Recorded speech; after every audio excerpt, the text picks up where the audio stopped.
पहले ही अध्याय के अंतिम जो श्लोक है 3-4 उनमें सब में यही लिखा है, अल्पज्ञों ने जिनको ज्ञान नहीं है उन्होंने कथा का प्रचार प्रसार पैसे के लोभ से कर दिया है। तय होकर के जाते हैं हमको इतना धन चाहिए, और पूछा जाए कोई प्रश्न करे तो झड़क के खड़े हो जाते हैं, यहाँ चला आया है मेरी गद्दी को नीचे उतर। ये सब होना नहीं चाहिए। अरे ठीक है, कोई प्रश्न लेकर के आया है तो सुखदेव जी ने प्रश्नों का उत्तर ही तो दिया था। कथा में है क्या? श्रोता वक्ता ज्ञान परिचित प्रश्न करते गए और सुखदेव जी उसका उत्तर देते गए, यही तो कथा है। आप वेदांत में देख लीजिए, गुरु शिष्य का ही संबंध वेदांत है। कोवा गुरु हितोपदेष्टा शिष्यस्य को योग गुरु भक्त है। कौन गुरु है और कौन शिष्य है? कोवा गुरु हितोपदेष्टा, गुरु वही है जो हित का उपदेश करे, और शिष्य कौन है? जो हित के उपदेश का पालन करे। यही तो कथा है। और क्या है? रामचरितमानस ले लीजिए, चाहे भागवत ले लीजिए, चाहे गीता ले लीजिए, चाहे और कोई ग्रंथ ले लीजिए, दोनों में कहीं भी चले जाओ आप उत्तर और प्रश्न ही मिलेंगे। गीता में अर्जुन का प्रश्न है, भगवान उत्तर देते हैं। यही तो है सब जगह कथा में, यही तो है। अब देखिए, ये जहाँ आप बैठे हैं श्रीमद् भागवत की कथा सुन रहे हैं, इस कथा में लिखा है विपत्ति विस्मरण विष्णु संपत्ति नारायण स्मृति। भगवान को भूल जाना ही आपत्ति विपत्ति है, और भगवान को याद करना ही हमारी सुख और संपत्ति है। ये कथा में लिखा है, इसमें भागवत में। रामचरितमानस में इसका उत्तर लिखा है। हनुमान जी लंका में गए, लंकनी मारी, लंका जलाई, सीता की खोज लाए, 4 काम करके आए, भीषण से मित्रता करे आए, आकर के भगवान के सामने उपस्थित हुए।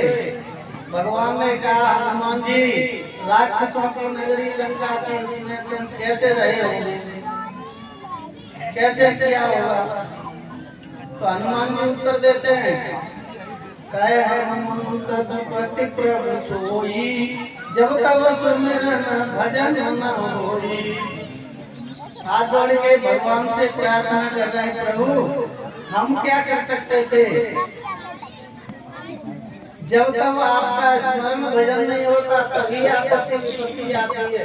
देखो, लंका में प्रवेश करते समय लंकिनी जब मिली तो लंकिनी ने दरवाजा रोक दिया, हनुमान जी ने पूछा मार के परास्त कर दिया। तो लंकिनी क्या कहती है? प्रवेश नगर कीजिए सब काजा, हृदय राखितो सलपुर राजा।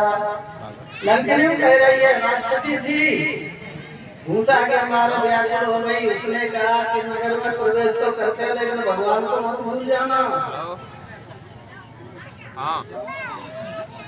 यही विभीषण ने कहा। अब देखिए, हम आपसे बात करते हैं, आप सब लोग ग्रस्त हैं, घर में कितने लोग पूजा पाठ करते हैं, कितने भगवान को याद करते हैं? आप तो उठाओ।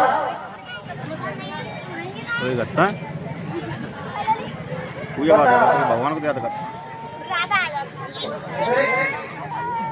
साधुओं के पास जाकर के कहते, स्वामी जी हम बड़े परेशान हैं, हमारा ये काम नहीं बनता। तो स्वामी जी जाने क्या करें, काम नहीं बनते तो तुम काम नहीं करते हो करने वाला, तो स्वामी जी क्या करें? देखिए, प्रत्येक मनुष्य को अपनी कामना की पूर्ति करनी है तो भगवान का स्मरण करते रहिए, और भगवान का स्मरण करते रहोगे तो तुम्हारी कामनाओं की पूर्ति होती रहेगी। और स्मरण नहीं करोगे, तुम धन के लालच में बने रहोगे या काम क्रोध के लालच में बने रहोगे तो तुम्हें दुख ही दुख मिलेगा, सुख नहीं मिल सकता। ये कथा की बातें हैं सब। अब देखिए, यहाँ एक बात और आती है, मैं सब बोल रहा था कीर्तन गाते समय,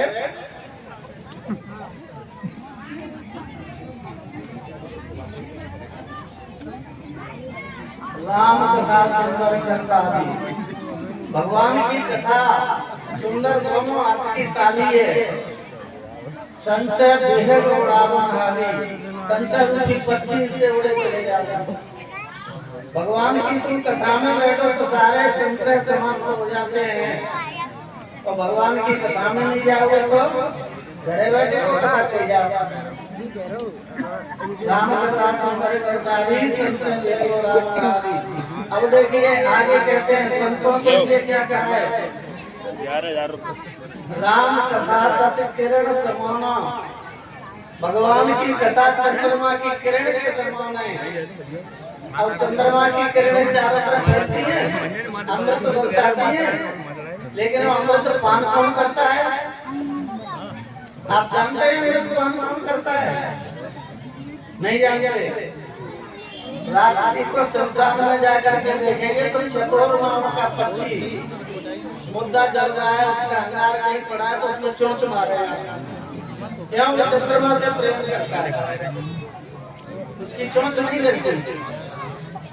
तो संत चकोर करें तो पाना वो चंद्रमा से जो किरणें निकलती है, संत भगवान ही उसका पान कर पाते हैं। क्यों? आप तो घर गृहस्थी में लगे रहते हैं, संत भगवान में लगे रहते हैं, तो भगवान का भजन करते हैं तो अमृत की प्राप्ति उन्हें हो जाती है। और आप भगवान को भूल जाते हैं तो अमृत का पान नहीं कर पाते हैं। देखो इसी में कथा में लिखा है। अच्छा अच्छा ठीक है, फिर कोई बात ना है। और चाहिए तुम्हें कुछ? पार्वती को छोड़ करके मनुष्य कांच की टुकड़े में जाकर के मन लगाता है। कांच के बदले ते ले कर से धार कर सुन ले, कांच के बदले ते ले। पार्वती क्या है? भगवान का नाम, और उसे छोड़ करके विषयों में आसक्ति के कांच का टुकड़ा है। तो विषयों में आसक्ति रखते हुए कांच के टुकड़े में तो ध्यान देते हैं, लेकिन उस पारसमणि को भगवान के भजन को छोड़ देते हैं।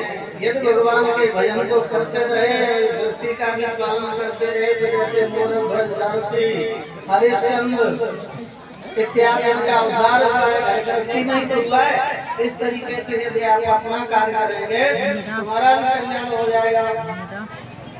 यही कथा हमारी कहती है, यही कथा का सार होता है। और यदि यही कथा का सार हमने एक टुकड़ा भी यदि अपने शरीर में धारण कर लिया तो हमारा कल्याण हो जाएगा। भागवत कहती है, भागवत में एक श्लोक यदि कंठ में विराज गया, आधा श्लोक विराज गया, आधे में से आधा श्लोक यदि हमारे गले में उतर गया तो हमारा कल्याण हो जाएगा।